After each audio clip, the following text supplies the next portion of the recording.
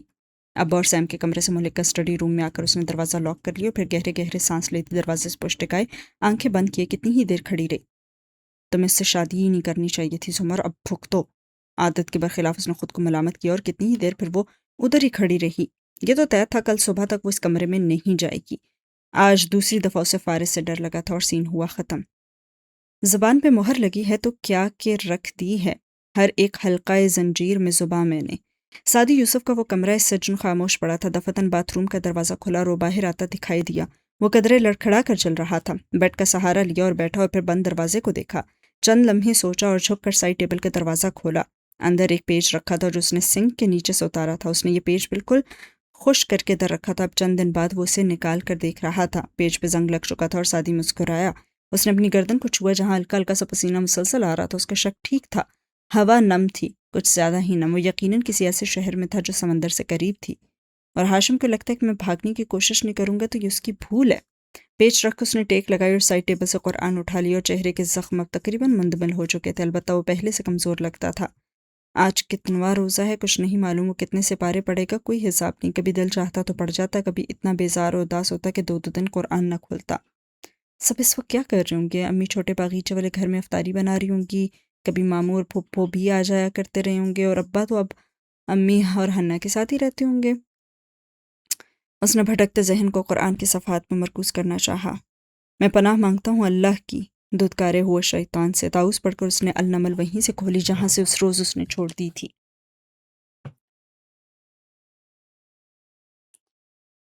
اور بے شک ہم نے دیا داؤد اور سلیمان کو علم. سعدی کے آئیبرو 27 انداز میں اٹھے. گھر والوں کی یاد محو ہونے لگی. واہ اللہ تعالیٰ، اس طرح کی آیات اور یہ شاہانہ انداز. The king of all kings. جب آپ فرماتے ہیں ہم نے یہ کیا تو مجھے بہت اچھا لگتا ہے اور بہت فخر محسوس ہوتا ہے. میں بتوں کو پوجنے والوں، انسانوں کو خدا کا بیٹا ماننے والوں اور قبر کو سجدہ کرنے والوں کے سامنے گردن اٹھا کر فخر سے یہ کہہ سکتا ہوں کہ دیکھو میرا رب تو یہ ہے، بادشاہوں کا بادشاہ، میرے اور اس کے درمیان کوئی تیسرا نہیں. نرمی سے مسکراتے سر جھکائے وہ کہہ رہا تھا، اور اللہ کی باتیں تو ختم ہی نہیں ہوتی۔ سعدی نے آیات کے الفاظ پہ توجہ دی۔ ہم نے دیا داؤد اور سلیمان کو علم، اور ان دونوں نے کہا سب تعریف اللہ ہی کے لیے ہے جس نے فضیلت دی ہم کو بہت سے مومن بندوں کے اوپر۔ اس نے رک کر ذرا سا سوچا، کتنی امیزنگ بات ہے اللہ تعالیٰ۔ اکثر ہماری فیملیز میں کئی بچوں میں سے ایک یا دو بہت لائق نکلتے ہیں، ماں باپ اپنی تربیت پہ اتراتے ہیں اور وہ بچے اپنی اپنی ذہانت پر، مگر آپ کہتے ہیں کہ جیسے داؤد علیہ السلام کے 19 بیٹوں میں سے صرف ایک سلیمان علیہ السلام کو اپنے خاص علم عطا کیا، ویسے ہی ہر ایک کو مجھے بھی علم آپ ہی نے دیا ہے۔ علم بھی آپ دیتے ہیں، اگر ماں باپ دیتے تو ساری اولاد کو دے دیتے نا، مگر باقی اولاد کو بھی آپ نے ضرور کچھ اور عطا کیا ہوتا ہے۔ پتہ ہے اللہ تعالیٰ، لوگ مجھ سے اکثر پوچھتے ہیں سعدی تمہیں اتنا اچھا قرآن کس نے سکھایا؟ میں کہتا ہوں مجھے میرے رب نے سکھایا ہے۔ آپ اسی سے علم کے لیے دعا کریں، وہ آپ کو مجھ سے بھی اچھا قرآن سکھائے گا۔ قید خانے کا وہ کمرہ اس تپتی دوپہر میں بھی کھلے پہاڑی مقام کی طرح ٹھنڈا ہو گیا تھا، اور سعدی ارد گرد سب کچھ بھلائے بس ان الفاظ کو ہی پڑھ رہا تھا۔ اور وارث ہوئے سلیمان داؤد کے، اور کہا سلیمان نے کہ اے لوگوں، ہم سکھائے گئے ہیں پرندوں کی بولیاں، اور ہمیں عطا کی گئی ہے ہر چیز، بے شک یہ وہ فضل ہے جو روشن نمایاں ہے۔ گھنگریالے بالوں والی لڑکی کی مسکراہٹ گہری ہوئی، اور فلمی اداکاروں، سیاسی لیڈروں اور ایسے تمام لوگ جن کی وجہ شہرت وہ کام ہے جو اللہ کو نہیں پسند، ان سب کی پرستش کرنے والے پرستاروں کے سامنے میں گردن اٹھا کر کہہ سکتا ہوں کہ دیکھو، میرے آبا تو یہ لوگ ہیں جو انبیاء ہیں، جو اتنی شان سے بات کرتے ہیں۔ انہیں اللہ نے کیا کیا نہیں عطا کیا، اور انہوں نے اپنا علم روک کر نہیں رکھا، بخل نہیں کیا، نعمتوں کا اعتراف کیا، اور یہی شکر ہوتا ہے۔ اور ہم لوگ، اس کی مسکراہٹ و تعظیم بدلی، ہمیں تو ذرا سا ہنر آ جائے ہم کسی کو بتاتے ہی نہیں کہ کہیں وہ ہم سے اچھا نہ کر لے۔ اتنے تنگ دل کیوں ہیں اللہ تعالیٰ؟ کمرے میں اس وقت سکینت ہی سکینت اتری تھی، اور ٹھنڈی میٹھی سی چھایا، اور سر جھکائے آگے پڑھنے لگا۔ اور اکٹھے کیے گئے سلیمان کے لیے ان کے لشکر جنوں میں سے اور انسانوں میں سے اور پرندوں میں سے تو وہ پورے ضبط میں رکھے گئے تھے۔ اور سعدی نے آنکھیں بند کر کے یاد کرنا چاہا، اللہ تعالیٰ ضبط کے لیے جو لفظ آپ نے استعمال کیا ہے واو زا عین، اس کا اصل لغوی مطلب کیا تھا بھلا؟ کچھ دماغ آج کا سست رہتا تھا، سو ذرا دیر سے یاد آیا۔ ہاں، فوج کو ترتیب وار حصوں میں رکھنا۔ ایک دوسرا مطلب بھی تھا، ذرا ذہن پہ زور ڈالا، شاید روکنا اور منع کرنا۔ سو بات یہ ہے اللہ تعالیٰ، آنکھیں کھول کر وہ ذرا سکون سے اپنی بات سمجھانے لگا کہ جنوں اور پرندوں کو تو رہنے ہی دیں، صرف انسانوں پہ حکمرانی کرنے کے لیے، اپنا راج قائم رکھنے کے لیے، بھلے وہ گھر کا ہو یا کسی ادارے کا یا پورے ملک کا، ڈسپلن سب سے زیادہ ضروری ہے۔ اور جب اس ڈسپلن کو بھی ڈسپلن کرنا چاہیے، نہ زیادہ روک ٹوک ہو نہ کم۔ خیر پھر کیا ہوا؟ بہدرے بار پڑی سورہ ہر دفعہ نئی لگتی تھی، سو دلچسپی سے اگلی آیا کی طرف آیا، یہاں تک کہ وہ سلیمان علیہ السلام جب آئے چیونٹیوں کی ایک وادی تک، وہ ہلکا سا مسکرائے۔ یہ چیونٹیوں سے کتنی ہی پسند تھی تو کہنے لگی، ایک ملکہ چیونٹی، یا ایوہل نمل، اے چیونٹیوں، اپنے گھروں میں داخل ہو جاؤ، یہ نہ ہو کہ بے خبری میں سلیمان اور اس کے لشکر تمہیں رون ڈالیں۔ ارے واہ، آج کی آیات اتنی ریگل آ رہی ہیں اللہ تعالیٰ، میں تو خود کو ہی ایک قیدی محسوس ہی نہیں کر رہا۔ پہلے آپ، پھر سلیمان علیہ السلام، پھر چیونٹی، ہر کسی کی اپنی شان ہے۔ اس نے کھلے دل سے سراہا۔ اب یہ چیونٹی نہ ڈری نہ گھبرائی نہ بھاگی، اس نے پہلے باقی سب کا سوچا۔ وہ ملکہ تھی، اس نے اپنی جماعت کی خیرخواہی چاہی، مگر وہ ذہین بھی تھی، اس کو معاملہ ڈیل کرنا آتا تھا۔ شور نہیں مچایا، پورے وقار اور بردباری اور تحمل سے چیونٹیوں کو مخاطب کر کے اندر جانے کا کہا، اور پھر بڑے لوگوں کی بڑی باتیں ہوتی ہیں، اس نے بھی چھوٹی حرکت نہیں کی، بڑا دل رکھا، اچھا گمان کیا کہ اگر بالفرض سلیمان کا لشکر تمہیں روند بھی دیں تو بے خبری میں ایسا ہوگا۔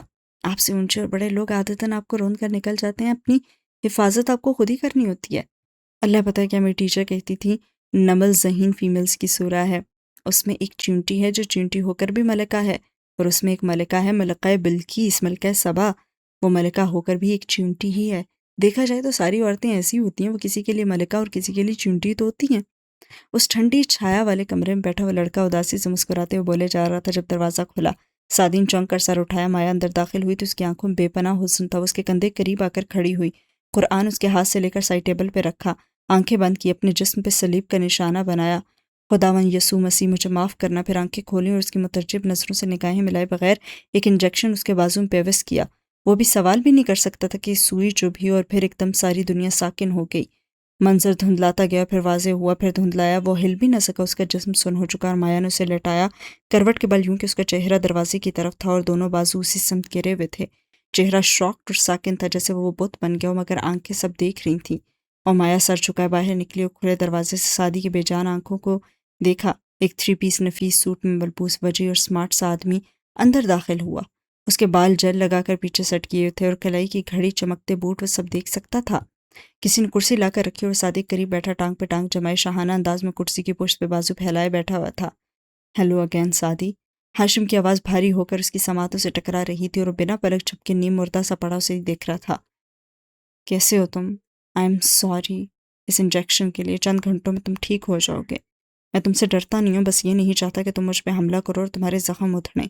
مجھے تمہاری فکر ہے بچے، اور میرا خیال ہے کہ تمہاری فکر صرف مجھے ہی ہے، تبھی تو عید سے کچھ دن پہلے میں اسپیشل تمہارے پاس آیا ہوں تمہارا عید کا تحفہ لے کر۔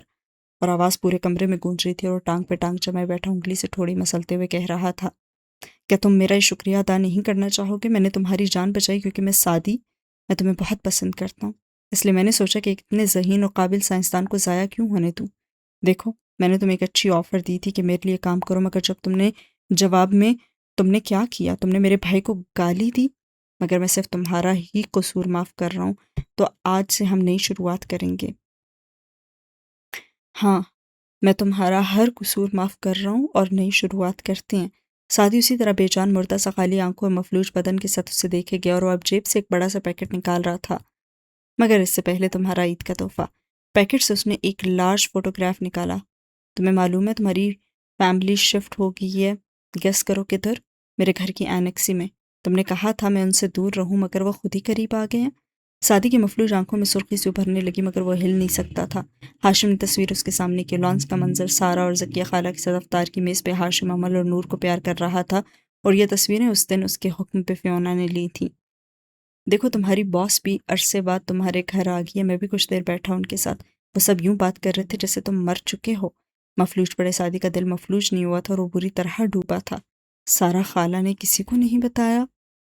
ہاشم نے تصویر اچھال دی اور سعدی سے ٹکرا کر فرش پہ گری۔ اس نے دوسری تصویر سامنے کی اور رات کا منظر اور اینیکسی کے سامنے کھڑے بات کرتے شیرو اور سمر۔ معاف کرنا، مگر کہیں یہ تمہاری ڈیئر سمر تو نہیں جو اس وقت شیرو سے اتنے دوستانہ انداز میں بات کر رہی ہے؟ شیرو وہی ہے نا جس نے تم پہ گولی چلائی تھی، مگر سمر اور فارس کو فکر نہیں ہے اس بات کی۔ ویسے بھی نیاز بیگ نامی کرائے کا غنڈہ پکڑا جا چکا ہے اور اس نے تمہارے قتل کا اعتراف بھی کر لیا ہے۔ اب سب تمہیں روک کر چپ بھی ہو گئے، اور ہاں سمر کی جاب چلی گئی اور آج کل وہ بھی اپنی جاب کے لیے فارسی کی طرح مصروف ہے۔ وہ تصویر بھی پھینک کی طرح سامنے پھینکی اور ایک اور تصویر نکالی۔ اینیکسی کے بیرونی زینے پہ خاموش اور اداس بیٹھی حنین۔ تمہاری بہن بس وہی اکیلی رہے گی، مگر فکر مت کرو، مجھے اندازہ ہے کہ تمہاری بہن کو مجھ پہ سیکرٹ قسم کا کرش ہے، سو ہم اچھے دوست بن گئے ہیں، وہ کہہ رہا تھا، اور سعدی کی آنکھوں میں سرخ خراشیں ابھر رہی تھیں اور اس نے پورا زور لگا کر اٹھنے کی کوشش کی، مگر جسم ہلنے سے قاصر تھا۔ کیا مرنا ایسے ہی ہوتا ہے؟ اب وہ بیچاری بچی مجھے دن رات میسج کرتی ہے، تو تم پتہ ہے میں اب کیا کروں گا؟ کسی رات جب فارس گھر نہیں ہوگا نا تو میں اسے اپنے پاس بلاؤں گا، جو بھی بہانہ کروں گا وہ معصوم بچی مان لے گی۔ تمہیں پتہ ہے نا میرا کمرہ اس کے کتنے قریب ہے، سو میں کوشش کروں گا کہ اس ایونٹ کی بھی تصویریں لوں، مگر تمہیں برا لگے گا، اس لیے اگر تم چاہتے ہو کہ میں ایسا نہ کروں تو آج سے ہم نئی شروعات کریں گے۔ تمہارے گھر والے تو تمہیں بھول چکے ہیں، کوئی ثبوت میں نے چھوڑا نہیں اپنے خلاف، اور ہاں تمہاری بہن نے تو وہ فلیش بھی میرے حوالے کر دی جس میں میری فائلز تھیں، سو ان لوگوں کو تو تم بھول جاؤ سعدی، تمہاری فیملی اب میں ہوں اور میرا کاروبار اب تم بنو گے۔ وہ اٹھا اور قدم قدم چلتا اس کے قریب آ کر کھڑا ہو گیا۔ میں نے تمہیں اس لیے بچایا کیونکہ مجھے تم اچھے لگتے ہو، لیکن تم پہ اتنی انویسٹمنٹ میں مفت میں نہیں کر رہا، اس لیے آج سے تم میرے لیے کام کرو گے، اور اگر تم نے ایسا نہ کیا تو تمہاری بہن کے ساتھ کیا کر سکتا ہوں میں ایکچولی مجھے واضح کرنے کی ضرورت نہیں ہے۔ اور کہیں کوئی بزر سی بجی تھی اور سعدی کی مفلوج آنکھوں نے دیکھا وہ جیب سے سیل فون نکال رہا تھا اور پھر مسکرایا۔ نائس ٹائمنگ، پاکستان سے ہے اور وہ بھی تمہاری بہن کا ہے، میں اس سے بات کرتا ہوں، تب تک تم میری بات پہ غور کرو۔ پھر فون کان سے لگایا اور خوشگوار انداز میں بولا، ہیلو حنین کیسی ہو؟ اسپیکر آن کر دیا اور کمرے میں حنین کی آواز گونجی، میں ٹھیک ہوں، آپ باہر گئے ہوئے ہیں؟ میں انڈیا ہوں ایک پرانے دوست سے ملنے۔ مفلوج لیٹے سعدی کا تنفس تیز ہونے لگا اور اس کی آنکھیں پانی سے بھرنے لگیں۔ اچھا، وہ مجھے پوچھنا تھا، وہ اجلت میں لگ رہی تھی، آپ نے وہ فلیش کھول لی؟ ارے ہاں، وہ خاور نے ہی کھول لی، شکریہ تمہارا، تمہاری وجہ سے میرے اتنے قیمتی ڈاکیومنٹس محفوظ رہے۔ اور دوسری طرف خاموشی چھا گئی۔ کون سے ڈاکیومنٹس تھے اندر؟ میرے آفس کی فائلز تھیں۔ اور وہ پھر چپ ہوئی۔ آپ مجھے وہ فلیش واپس کر سکتے ہیں؟ وہ بھائی کی چیز تھی، میں اسے بھائی کی یاد کے طور پہ رکھنا چاہتی ہوں۔ وہ رکا۔ اچھا میں تمہیں پرنٹ شدہ ڈاکیومنٹس بھیج دوں گا واپس آ کر، یا پھر ذرا رکا، تم کس دن آ کر میرے کمرے سے لے جانا نا۔ اس نے کروٹ لیے، لڑکے کا چہرہ دیکھا، ایک آنسو اس کی ساکت آنکھ سے ٹپک کر تکیے میں جا گرا تھا۔ ہاشم باہر نکل گیا اور پیچھے کمرے میں قبر سی خاموشی چھا گئی۔ کیا واقعی میں مرنا ایسا ہی ہوتا ہے؟ اور سین ہوا ختم۔ وہ یہیں سے لوٹ جائیں جنہیں سر عزیز ہیں، ہم سر پھروں کے ساتھ کوئی سر پھرا چلے۔ اور ہزاروں میل دور اسلام آباد کے اس مسافاتی علاقے میں قصر کی انیکسی کے بیسمنٹ میں کھڑی حنین نے ہاشم کی کال کاٹی تو اس کے چہرے پہ شدید ملال چھایا تھا۔ تو اب آپ مجھ سے بھی جھوٹ بولنے لگ گئے ہیں ہاشم، وہ بڑبڑائی۔ آپ نے وہ فلیش کھولی ہی نہیں، یا پھینک دی یا کسی کو دے دی۔ اگر کھولتے تو دیکھ لیتے کہ اس میں میرے 2 کورین ڈرامے تھے جو میں نے اسی رات لاک کر کے آپ کے لیے تیار کر رکھے تھے، کیونکہ میں آپ کو بتانے کی غلطی کر چکی تھی اور اب ناراض نہیں کر سکتی تھی۔ مگر آپ نے کیسے مجھ سے جھوٹ بول دیا؟ اس نے سر جھٹکا اور پھر اپنے سامان سے علیشا کے نیکلس کے ساتھ رکھی سفید فلیش ڈرائیو نکالی جو سادی نے اس کو دی تھی۔ آپ کو تو اس ڈرائیو کا رنگ بھی نہیں پتا تھا، تو یہ آپ کی کیسے ہوئی بھلا؟ اتنا جھوٹ! اس کا دل بری طرح دکھا۔ محبت ایک طرف، لیکن میں بھائی کی چیز آپ کو نہیں دے سکتی۔ اس نے باکس بند کیا اور فلیش لیے اوپر سینے چڑھنے لگی۔ آخر دیکھوں تو صحیح، اس میں اتنا کیا خاص ہے جو سادی بھائی اور ہاشم دونوں اس کو حاصل کرنا چاہتے تھے؟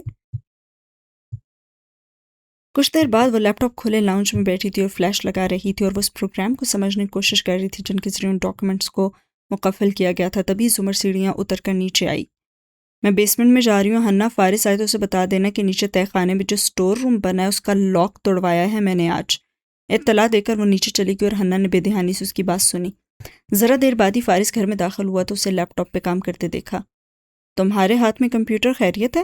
دروازہ لاک کرتے اس نے ایک چندی نگاہ گھر پہ ڈالی جو رات کی خاموشی میں ڈوبا ہوا تھا۔ جی، اور پھوپھو نیچے آپ کے سٹور تک گئی ہیں، اس کا لاک توڑوایا آج انہوں نے۔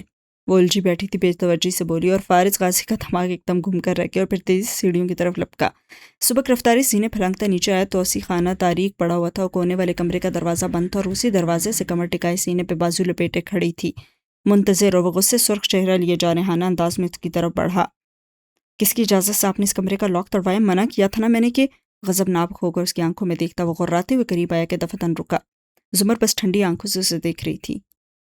اتنا کیوں ڈر گئے ہو؟ میں نے تو ہنّا سے مذاق کیا تھا۔ اور فارس نے بے اختیار دروازے کو دیکھا، وہ لاک تھا۔ اس نے گہری سانس لی، وہ اس کو اکسا رہی تھی۔ کیا چاہتی ہیں آپ؟ پلیز آپ غصہ مجھ پہ سایہ مت کرنا، کیونکہ نہ تو میں تم سے ڈرتی ہوں اور نہ میں کبھی اس کمرے کا لاک توڑواؤں گی، بلکہ تم مجھے خود یہ کمرہ کھول کر اب دکھاؤ گے، ٹھنڈے انداز میں کہہ رہی تھی۔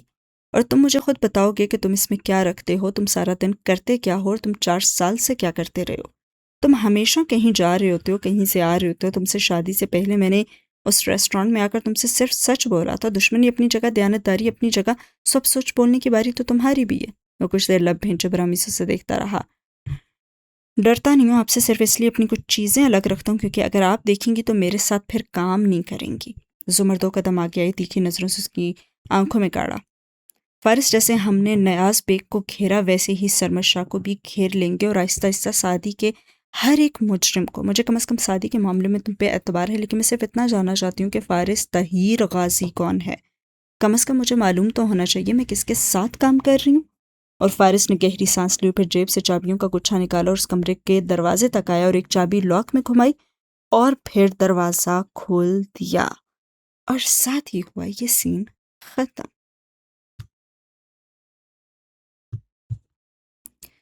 اسی کے ساتھ آج کی اس ایپیسوڈ کو بھی کرتے ہیں ختم۔ سو فائنلی پچھلے ایپیسوڈ میں جو ہمیں کنفیوژن تھی اس کا جواب یہاں پہ مل گیا کہ ہاشم بھائی، جن کو وہ کہتی ہیں ہاشم بھائی، ان پہ اس کا ایک سیکرٹ کرش ہے۔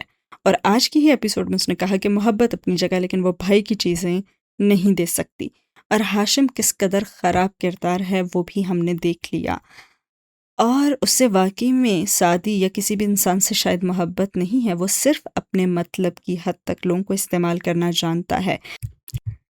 سعدی کی جان بچانے کے بعد جو تھوڑا سا مجھے پازیٹیو کیریکٹر لگا تھا ہاشم کے، وہ واقعی میں جس سے محبت کرتا ہے اس کی جان بچاتا ہے، وہ ایک جو اس کا تاثر تھا وہ بھی آج ختم ہو چکا ہے۔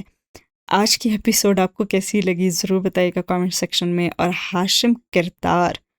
ہاشم کاردار کا جو ہے کردار وہ آپ کو کیسا لگ رہا ہے، اور اب تک ناول میں آپ کا فیوریٹ کیریکٹر کون سا ہے ضرور بتائیے گا کامنٹ سیکشن میں۔ اور حنین اتنی بھی پاگل نہیں ہے۔ کیسی لگی آج کی ایپیسوڈ ضرور بتائیے گا کامنٹ سیکشن میں۔ ویڈیو کو لائک کرنا، چینل کو سبسکرائب کرنا ہرگز نہ بھولیے گا۔ ملتے ہیں اگلی ایپیسوڈ میں، تب تک کے لیے رکھیے اپنا بہت سارا خیال۔ اللہ حافظ۔